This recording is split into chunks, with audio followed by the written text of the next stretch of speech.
এক দেশে অদ্ভুত এক নিয়ম ছিল।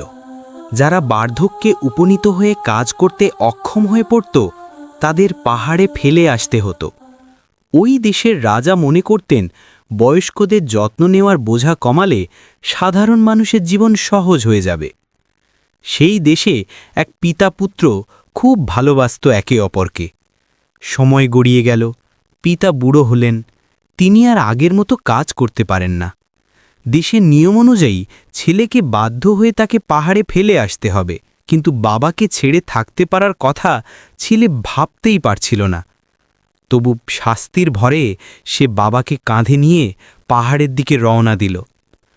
পাহাড়ের চূড়ায় পৌঁছে তার মন কেঁদে উঠল। শেষ পর্যন্ত বাবাকে সেখানে রেখে আসতে পারল না।